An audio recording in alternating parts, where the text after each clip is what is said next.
La Biblia. Para miles de millones de personas es una escritura sagrada llena de milagros y misterios. Sin embargo, los nuevos adelantos en la tecnología sugieren que los increíbles milagros tienen una base real. ¿Puede la ciencia revelar la verdad que se esconde tras los mayores misterios de la Biblia? Los secretos de la Biblia, los evangelios apócrifos. En el invierno de 1886, arqueólogos franceses excavan en busca de objetos en la sección cristiana de un cementerio del Alto Egipto. De repente realizan un descubrimiento que hace temblar el corazón de la historia cristiana. Lo que desentierran es la tumba por largo tiempo olvidada de un monje enterrado en el siglo VIII. Pero el verdadero hallazgo es lo que el monje se lleva con él al otro mundo. Por lo visto, los que enterraron al monje cogieron un librito de papiro y lo pusieron con el monje para que pudiera irse a la otra vida con uno de sus libros favoritos. No contiene los evangelios de Mateo, Marcos, Lucas y Juan, sino que contiene el de Pedro. Por lo visto, el libro es un evangelio auténtico, un relato de primera mano de la vida de Jesús, aunque en el texto se afirma que quien lo ha escrito es el apóstol Pedro. Durante cerca de 2000 años, todo lo que los cristianos han sabido sobre Jesús venía de los evangelios de la Biblia cristiana, los relatos de Mateo, Marcos, Lucas y Juan. ¿Podría ser este un auténtico relato perdido de la vida de Jesús escrito por Simón Pedro, el que fuera seleccionado como líder de los apóstoles? El descubrimiento causó conmoción en el academicismo bíblico y siguió a medida que nuevos evangelios apócrifos, aparecían en numerosas excavaciones. El Evangelio de Tomás, el Evangelio de María Magdalena e incluso el Evangelio de Judas. Su hallazgo reveló alarmantes y polémicas historias sobre Jesús que fueron suprimidas por la Iglesia primitiva. El Evangelio de Pedro asegura revelar los hechos de la resurrección de Jesús. El de María Magdalena dice que ella quizá fuera la verdadera líder de la Iglesia cristiana. El de Judas dice que Jesús pidió ser crucificado.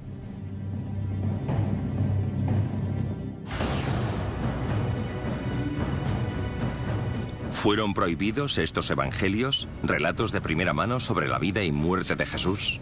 Si lo fueron, ¿por qué desaparecieron?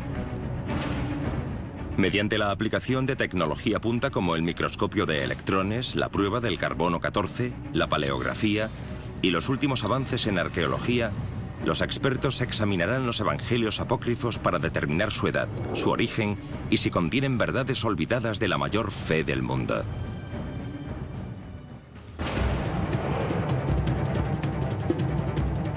El descubrimiento de los evangelios apócrifos también revela una batalla secreta, ahora olvidada pero que en un tiempo fue vital. Una batalla por el alma del cristianismo. Por un lado hay un grupo devoto que reivindica una relación directa y espiritual con Dios con una serie de evangelios propios. Por el otro, una creciente jerarquía del cristianismo ortodoxo que solo acepta 4 evangelios. El resultado de esta batalla determinará el futuro del cristianismo.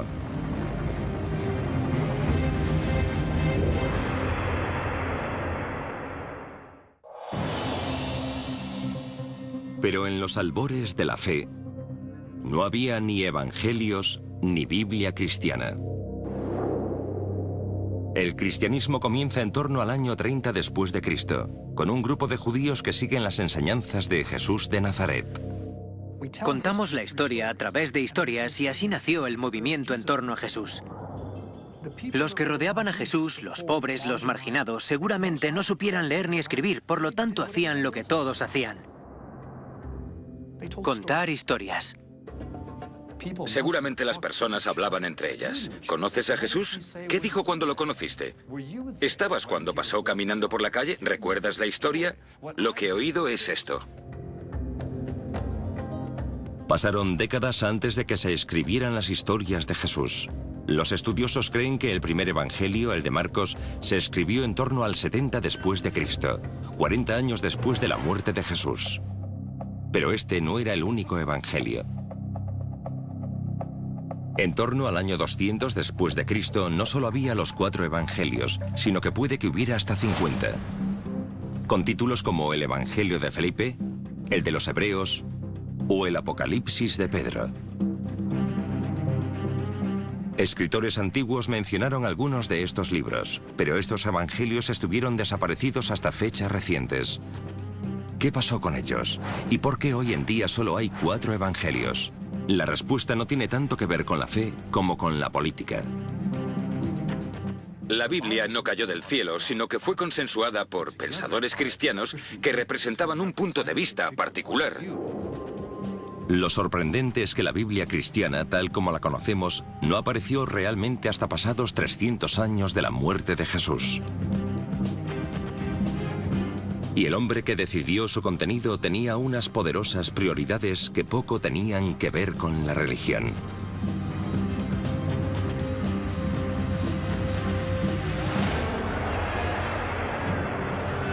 En 312 después de Cristo, un emperador romano llamado Constantino, un pagano politeísta, aseguró haber tenido una visión de la cruz antes de una batalla.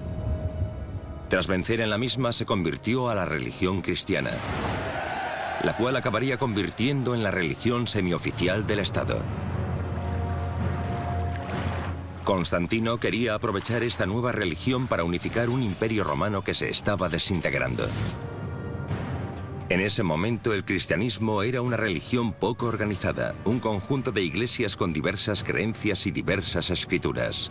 El emperador pretendía cambiar eso. Sin embargo, se dio cuenta de que esta gente no estaba muy bien organizada. Y si algo sabían hacer los romanos era organizar las cosas. En 325 a.C., el emperador Constantino convoca el Concilio de Nicea para establecer los principios básicos del cristianismo.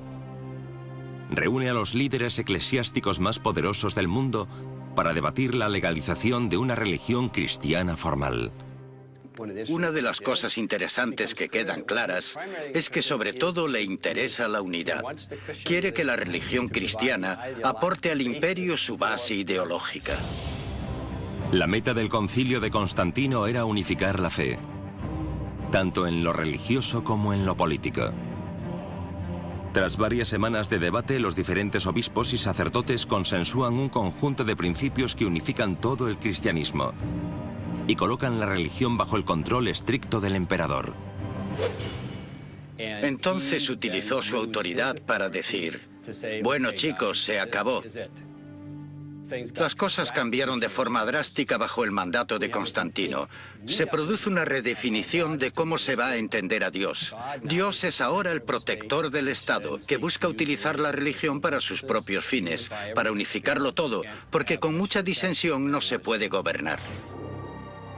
Constantino también unificó los evangelios cristianos y los limitó a los que él consideraba apropiados para la religión estatal.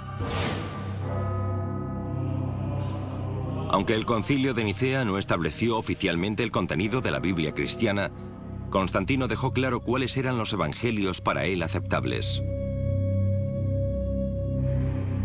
Encargó la creación de 50 copias de la Biblia cristiana que contenían únicamente los evangelios de Mateo, Marcos, Lucas y Juan.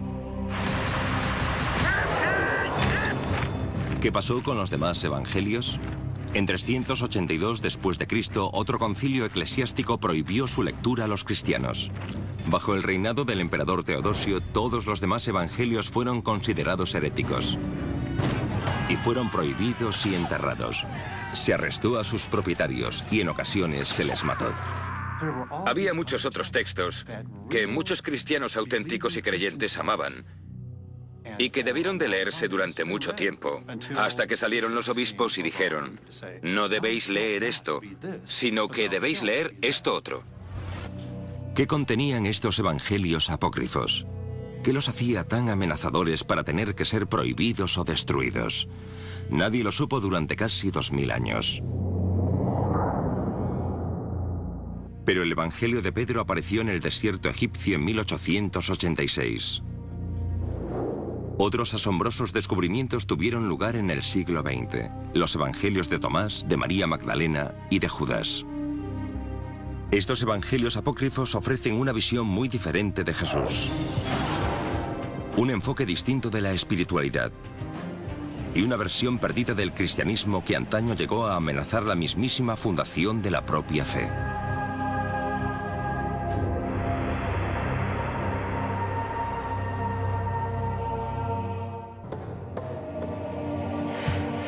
Durante cerca de 2000 años, los cristianos creyeron que solo había 4 evangelios y que estos contaban la historia de Jesús de Nazaret.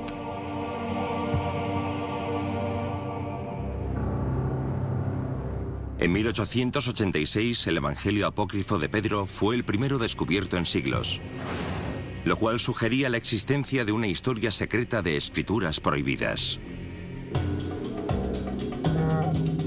En 1945, un notable descubrimiento desenterró una voluminosa colección de evangelios apócrifos que cambió para siempre la historia del cristianismo.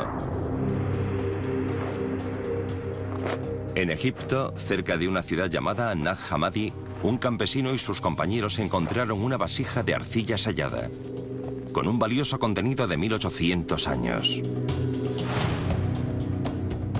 La vasija contenía 52 textos diferentes, con títulos como los Hechos de Pedro, el Apocalipsis de Santiago y el Evangelio de Tomás. Estos eran auténticos evangelios apócrifos, mencionados por escritores antiguos, pero aparentemente enterrados después de que el emperador Constantino se consolidara en el poder en 325 después de Cristo. Hasta ahora habían permanecido en el terreno de la leyenda. Y quizá la más sorprendente de todas ellas fuera el Evangelio de Tomás. El Evangelio de Tomás es un documento fascinante. Se tradujo del griego al copto y contiene palabras de Jesús. Muchas de las cosas que contiene el Evangelio de Tomás se encuentran también en el Nuevo Testamento, con la salvedad de que el Evangelio de Tomás es un evangelio gnóstico. Los gnósticos eran una secta de los albores del cristianismo que ponía mucho énfasis en el misticismo y disentía de muchos de los preceptos de la incipiente jerarquía cristiana. Los gnósticos se salvaban por el conocimiento secreto. Eras un verdadero seguidor de Jesús si entendías ese conocimiento. Gnosis es una palabra griega que significa conocimiento y gnóstico significa el que sabe. Eran esencialmente místicos en muchos sentidos. Y si podían encontrar la paz de Dios en su interior, la verdadera humanidad en su interior, ¿para qué necesitaban tener sacerdotes u obispos? Podían hacer las cosas a su manera. En el Evangelio de Tomás, Jesús parece transmitir un extraño mensaje, una enseñanza secreta que es muy diferente de la que ofrecen los evangelios tradicionales. Estos enseñan que Jesús es el único Hijo de Dios. El Evangelio de Tomás sugiere que todos podemos convertirnos en hijos de Dios. Dice, cuando os conozcáis a vosotros mismos, seréis conocidos y entenderéis que sois hijos del Padre. En otras palabras, si a Jesús se le puede considerar Hijo de Dios, también todos nosotros somos hijos e hijas de Dios. Jesús no tiene nada que los demás no podamos tener. Podemos tener el mismo tipo de relación con lo divino, el mismo tipo de unidad con Dios. El Evangelio de Tomás predica la conexión personal con Dios sin necesidad de iglesias organizadas, sacerdotes ni obispos. Muchos sacerdotes y obispos se sintieron ofendidos por los gnósticos, que iban a la suya, que tenían línea directa, que usaban el teléfono rojo con la divinidad. Esto no cayó bien entre las autoridades eclesiásticas. Puede que esa sea la razón por la que el Evangelio de Tomás fue considerado herético. La independencia de las creencias gnósticas socava la jerarquía eclesiástica. Los gnósticos creen que sus propios evangelios son tan válidos, si no más, que los de Mateo, Marcos, Lucas y Juan. En el caso del Evangelio de Tomás, puede que tuvieran razón.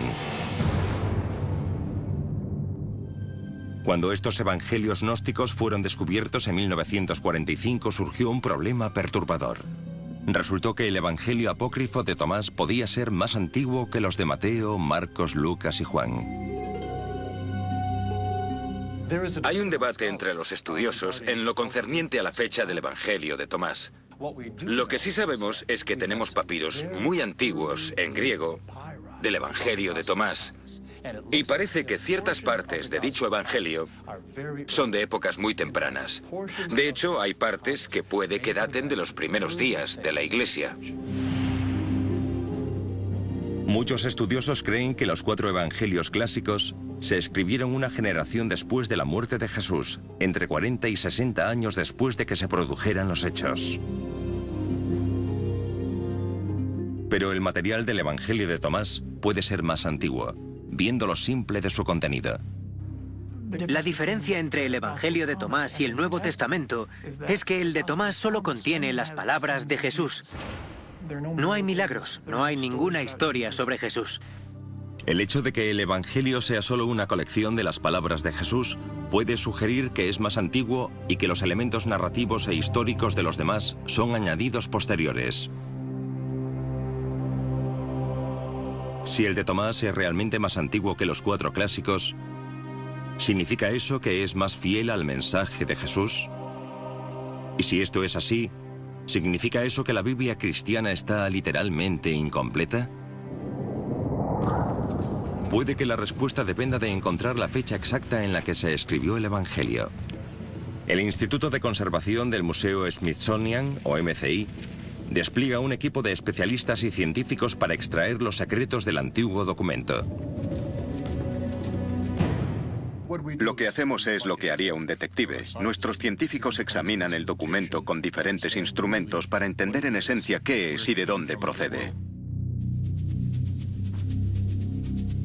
Los académicos buscan pistas de la edad de un evangelio en el papel y la tinta del documento.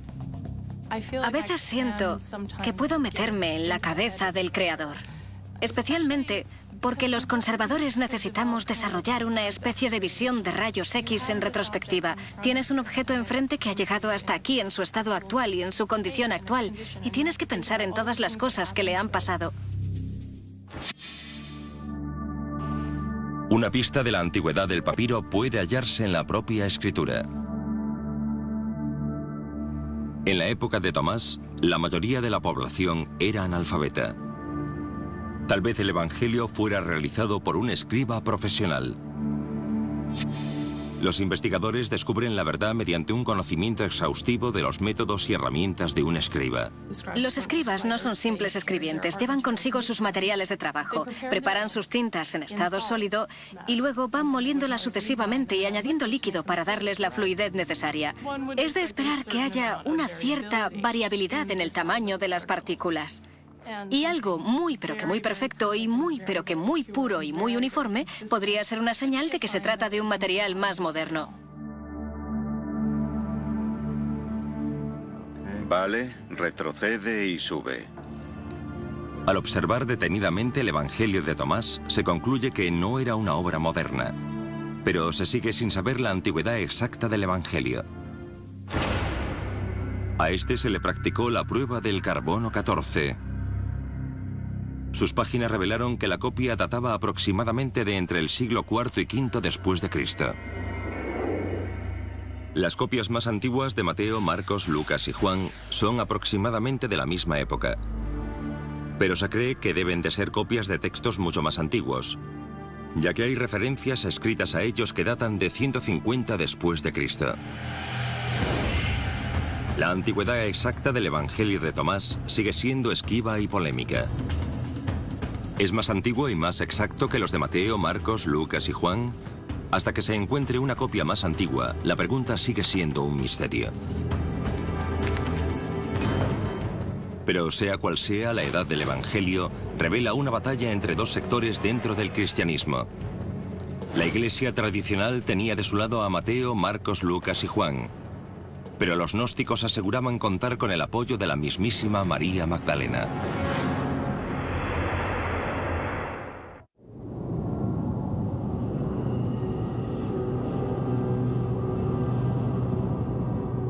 Los cristianos creyeron durante siglos que solo había 4 evangelios que revelaban la vida y el mensaje de Jesús. Pero esa idea cambió a finales del siglo XIX, con el descubrimiento del primero de los evangelios apócrifos. De entre estas escrituras olvidadas, una de las más convincentes se descubrió en Egipto en 1896. Un evangelio con un autor muy sorprendente. Es un evangelio escrito en nombre de una mujer. Y no cualquier mujer, sino aparentemente María Magdalena.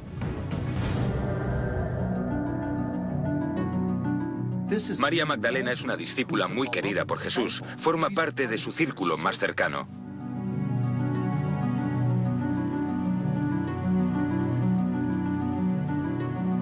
Tan solo han sobrevivido unos pocos fragmentos, pero dejan bien claro el verdadero papel de su autora.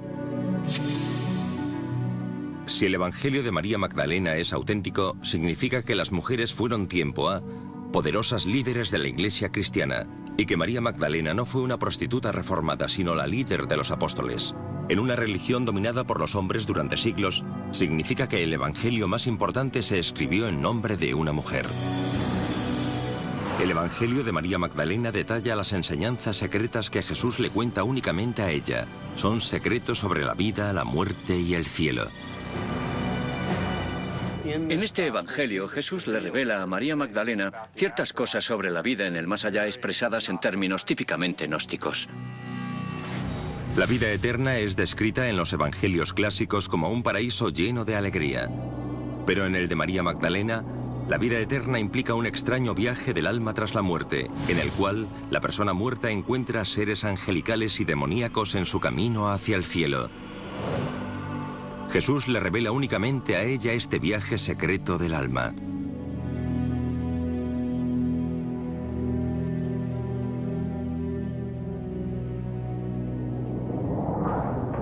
El Evangelio relata que Pedro, el líder de los apóstoles, se pone hecho una furia cuando conoce esta revelación. Pedro dice, ¿de verdad habló él con una mujer sin que lo supiéramos? ¿Tenemos que cambiarlo todo para escucharla a ella? ¿La prefería él a nosotros? En el Evangelio los apóstoles hacen caso omiso de la denuncia de Pedro y apoyan a María Magdalena diciendo, si el Salvador la consideró digna, ¿quién eres tú para rechazarla? Lo significativo es que había una especie de vínculo espiritual, que a María Magdalena se la consideraba una persona perspicaz, una líder. Alguien con la capacidad de motivar a los demás, y que ese era su verdadero don.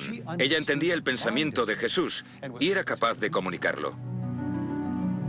Este es un evangelio que ofrece una perspectiva muy diferente de cuál es el mensaje de Jesús y que presenta a María Magdalena como la única que entiende esa perspectiva de un modo que los demás apóstoles no entienden. ¿Pero es este texto un verdadero evangelio? ¿El testimonio de María Magdalena?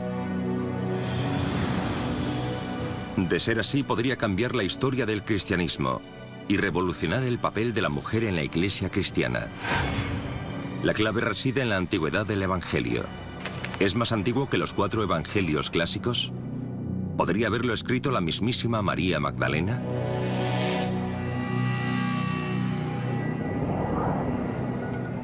El Evangelio de María Magdalena se descubrió en 1896 en Akhmim, Egipto. La prueba del carbono 14 revela que este texto fue copiado a mano en el siglo V. Pero con el paso de los años, fragmentos de su Evangelio han aparecido en otras partes de Egipto y son mucho más antiguos. Los últimos avances tecnológicos pueden ayudar a clarificar la antigüedad exacta de incluso fragmentos minúsculos de un texto antiguo. El uso de un microscopio en 3 dimensiones permite a los científicos centrarse en los detalles que ofrecen pistas sobre su antigüedad. A este nivel de detalle, una muestra moderna de papiro no se parece para nada a un texto antiguo. Si esto tuviera 2000 años de antigüedad, la superficie no estaría tan brillante. Sería más mate porque las fibras estarían desgastadas y crearían una especie de pelusa en la superficie, casi como una gamuza. Este tipo de pruebas aporta una fecha muy precisa para los fragmentos más antiguos del Evangelio de María Magdalena. Se escribieron aproximadamente en 200 después de Cristo. El lenguaje y el vocabulario también sugieren que se escribió en el siglo II y no en tiempos de Jesús. Por tanto, es muy improbable que María Magdalena escribiera el Evangelio que lleva su nombre. La mayor parte de los estudiosos creen que lo creó en el siglo II una cristiana gnóstica que quería reflejar la autoridad de la apóstol. Desconocemos quién fue el autor, pero es fácil imaginar que detrás hay una voz femenina y que se ofrece una perspectiva femenina. Y puede que suponga el escuchar por fin una voz sofocada en los demás evangelios. Lo que quizás sea más importante es que el Evangelio de María Magdalena revela una lucha de poder por el papel de la mujer en los albores de la Iglesia. La idea del liderazgo de las mujeres es un tema de estudio interesante en la historia del cristianismo. El Evangelio de María Magdalena da testimonio de eso. El hecho de que María Magdalena sea mujer y líder es un concepto revolucionario en los albores de la Iglesia.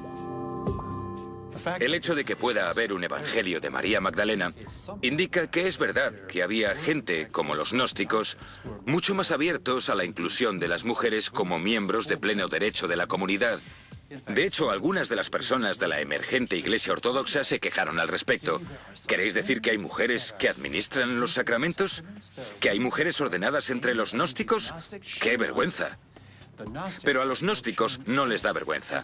Por tanto, que haya un texto como el Evangelio de María Magdalena concuerda perfectamente con el punto de vista gnóstico. En 1886, arqueólogos franceses que trabajaban en Egipto desenterraron una antigua tumba cristiana con un tesoro extraordinario. Las manos de un monje del siglo VIII aferraban el libro llamado Evangelio de Pedro.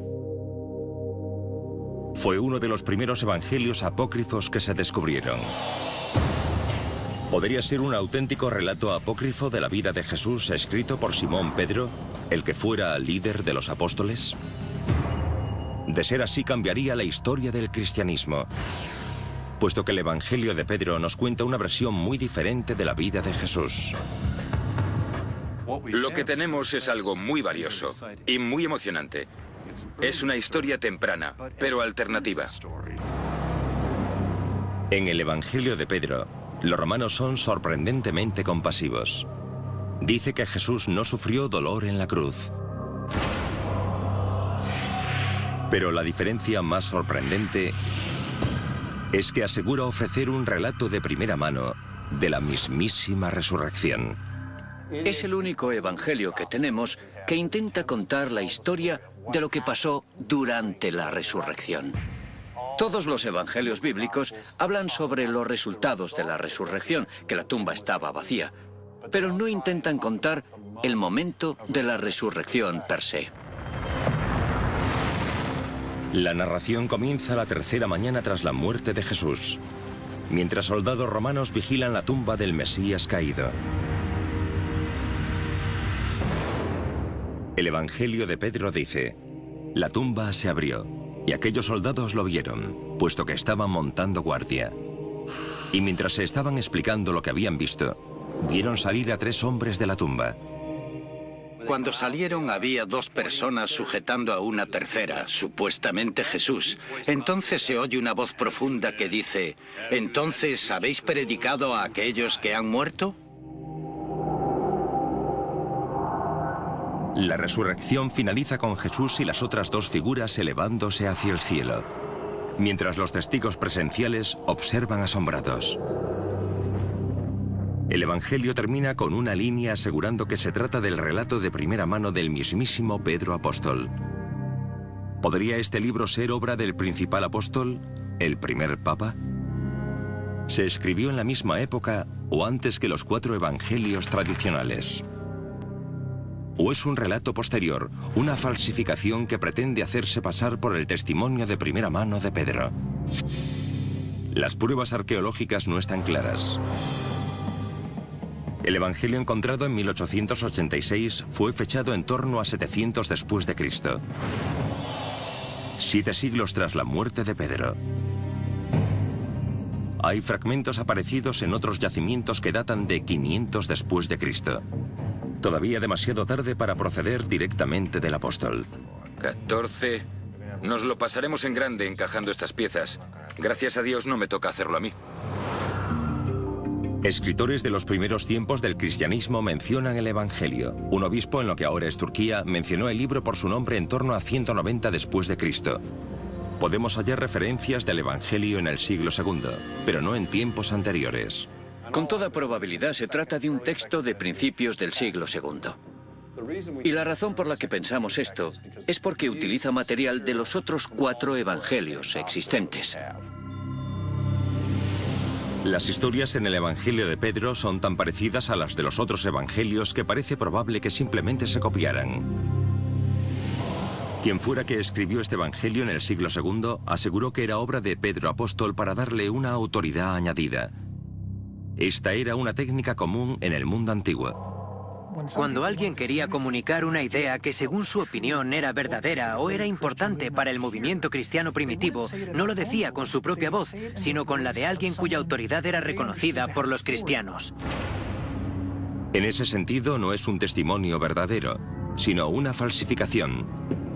Pero eso plantea una cuestión tan importante como perturbadora. Si se trata de una falsificación, los evangelios de Mateo, Marcos, Lucas y Juan también lo son. No sabemos quién los escribió, pero fueron escritos en nombre de Mateo, Marcos, Lucas y Juan, porque eran los tipos importantes del pasado. El quid de la cuestión es que casi con toda seguridad no los escribieron ni Mateo, ni Marcos, ni Lucas, ni Juan. Muchos estudiosos coinciden en considerar que ni siquiera los 4 evangelios clásicos fueron escritos por los apóstoles que les dan nombre, sino por seguidores de estos. Si los de Mateo, Marcos, Lucas y Juan no fueron escritos por ellos, ¿significa eso que el de Pedro o el de María Magdalena pueden ser considerados auténticos? Los historiadores todavía no ofrecen una respuesta clara a la pregunta. Pero hay elementos en el Evangelio de Pedro que sugieren que no se trata del testimonio de nadie, y mucho menos de Pedro apóstol. La historia que narra contiene material muy sospechoso. En la escena de la resurrección se dice que Jesús y los 2 seres angelicales ascienden hasta más allá de las nubes. Y que detrás de Jesús, en la tumba, emerge la cruz, que habla. El Evangelio dice que se oyó una voz venida del cielo. ¿Habéis predicado a aquellos que están dormidos? La respuesta vino de la cruz. Sí. El Evangelio de Pedro era demasiado fantástico, con estos tiarrones cuya cabeza atraviesa los cielos y una cruz que habla. O sea, es demasiado pedir que la iglesia primitiva creyera algo así cuando quería aparecer como una institución con los pies en la tierra y cabal.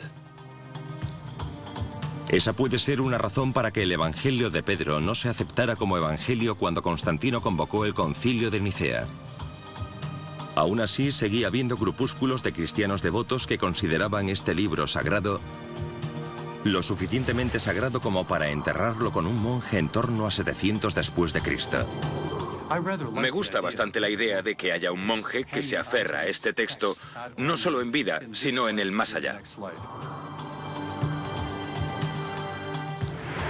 El Evangelio de Pedro fue descubierto en 1886 y es uno de los primeros evangelios que se encontraron. Uno de los evangelios apócrifos más recientes no fue descubierto hasta 2006. Se trata de una escritura que se vio inmersa inmediatamente en la polémica porque se dice que fue escrita por el traidor de Jesús, el Evangelio apócrifo de Judas.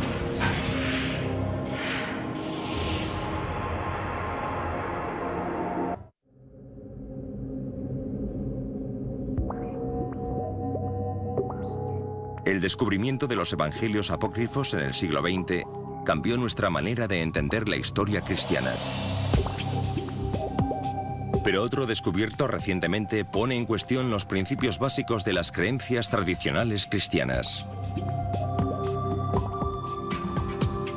En 2000, un documento en papiro es recuperado de un marchante egipcio de antigüedades. Se cree que se encontró originalmente cerca de Nag Hammadi, donde se descubrieron los primeros evangelios gnósticos. Se identifica como el Evangelio de Judas. Judas Iscariote.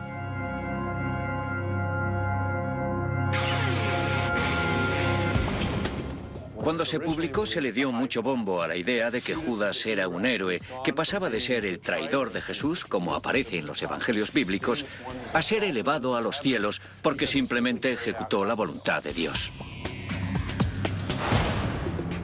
En la versión tradicional cristiana de la crucifixión, Judas entrega a Jesús a los romanos y es despreciado como un villano. Pero en este evangelio la historia de traición da un giro para convertirse en una historia de sacrificio personal. Jesús reconoce a Judas como el más sabio de los apóstoles. Todo trata de la relación entre Jesús y Judas. A Judas se le considera un discípulo muy especial.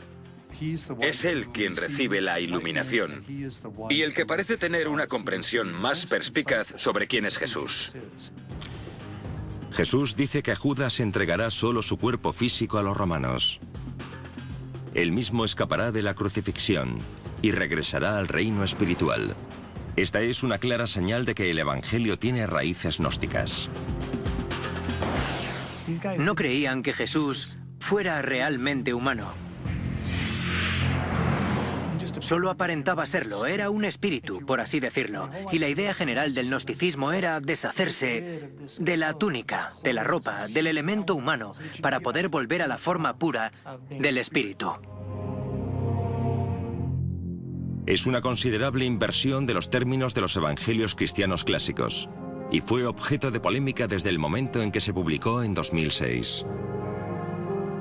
Si fuera un evangelio auténtico escrito por Judas, reescribiría la historia y teología cristianas.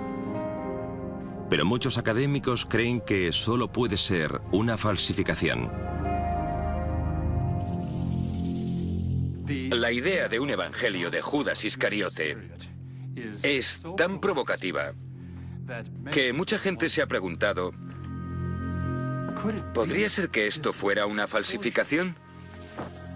Teóricamente, una persona con un retorcido sentido del humor o con ganas de engañar al mundo entero podría coger un papiro viejo y escribir un texto con el que reírse de todo el mundo.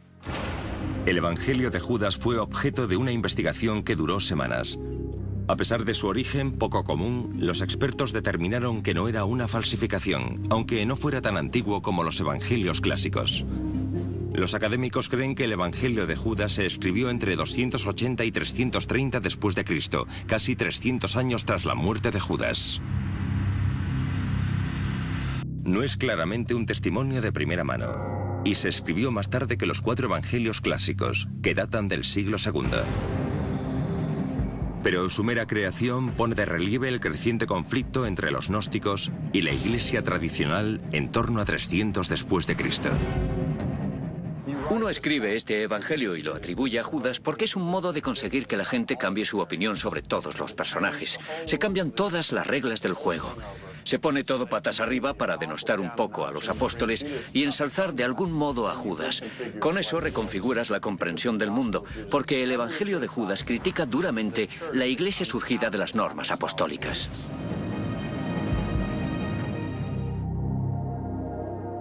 Ellos creían realmente que tenían algo en su interior que les facilitaba un acceso directo a la divinidad. Verdaderamente no tenían ninguna necesidad de sacerdotes y obispos. No tenían por qué obedecer a ese tipo de autoridad. Pero el énfasis de los gnósticos en el misticismo y en la revelación personal quizá condujera a su disolución. En lugar de construir una comunidad y ganar adeptos, el selecto círculo místico de los gnósticos empezó a perder influencia política. Mientras tanto, la emergente jerarquía católica estaba atrayendo la atención de los políticos romanos. Con el concilio de Nicea en 325, Constantino consolidó las bases del poder de los obispos más ortodoxos y su jerarquía.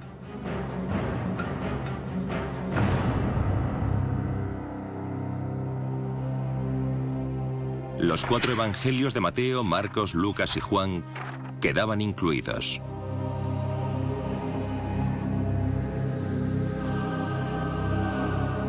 Los evangelios gnósticos quedaban fuera,